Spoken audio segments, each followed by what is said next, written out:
before I go,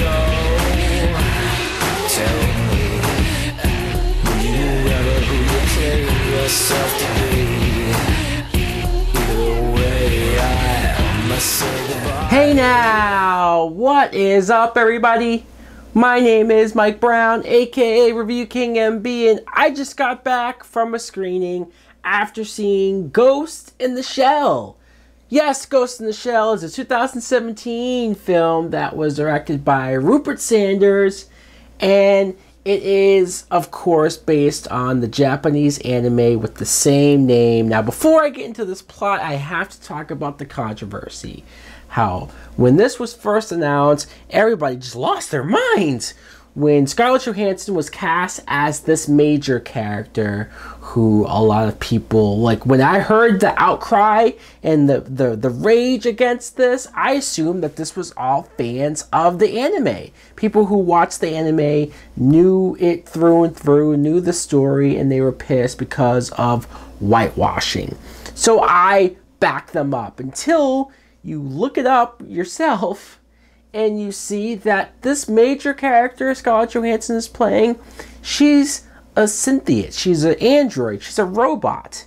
She has no race, she has no gender, she's just kind of supposed to be the perfect being. And even the original creator of the original series spoke out recently and said that he does not think this is whitewashing, that he's perfectly okay with this casting. To him it makes sense. So if he's saying that, then I'm just gonna, this is a dead issue. This is a non-issue for me. I'm not saying that there isn't a whitewashing issue in Hollywood for other projects, but for this, won't even address it. It's not even a part of the equation.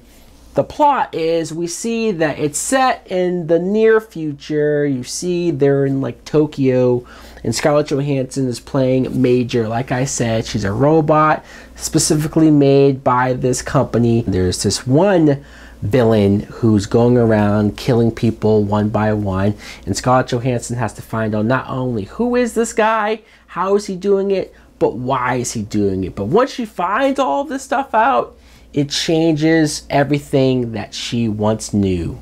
Now, what I thought of Ghost in the Shell is, I honestly was sitting in that theater, and for the first maybe 1/3 of the film, maybe even half of the movie, I was sitting there and I was confused as fuck. I was trying to go along with it. I was trying to get engrossed in the story, just trying to follow what was going on, and it was hard.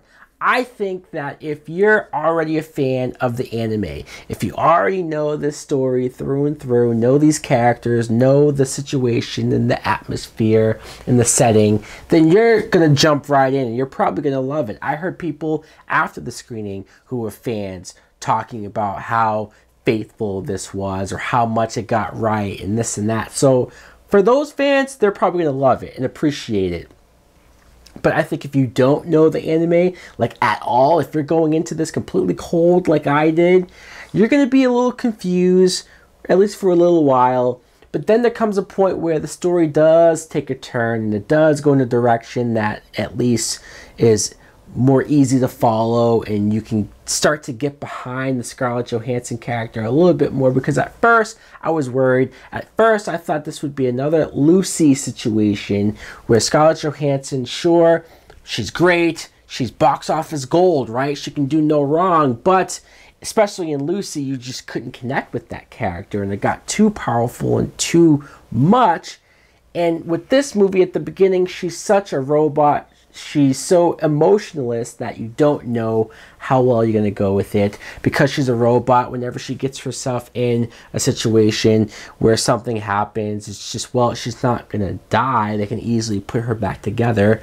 Where's the tension? Where's the fear for her character?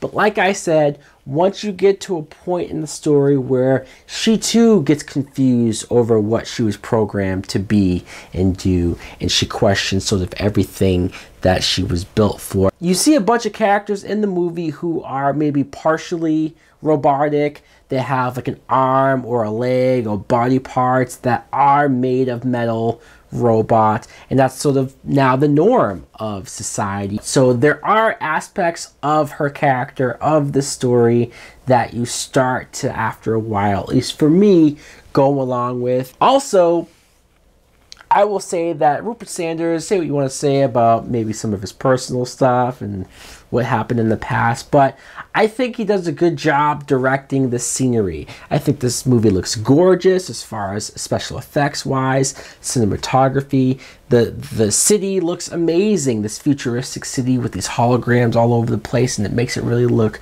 unique. I think the action is great as well. There are some great action set pieces, and Scarlett's kicking ass the way that she does. I will say that the effect of her, I know this is straight from the anime, but the effect of her wearing that bodysuit, and it's supposed to, like, it can turn her invisible, it's like a cloak.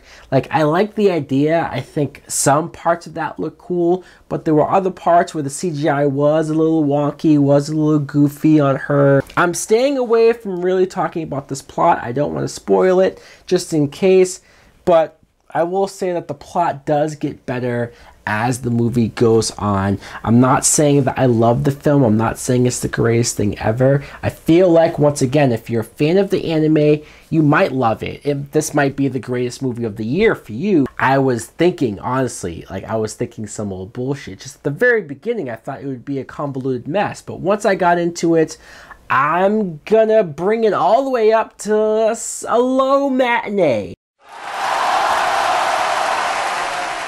I can't quite go rental because I feel like special effects wise, visually, the movie's gorgeous. It does have great action. There are enough things here where I feel like if I did rewatch it, if I did maybe go back and watch some of the anime, maybe I would appreciate this more and like this more. So guys, let me know in the comments below if you're at all interested in checking out Ghost in the Shell. If you did see it, what did you think of it? Thanks for watching. Like, comment, subscribe. Later!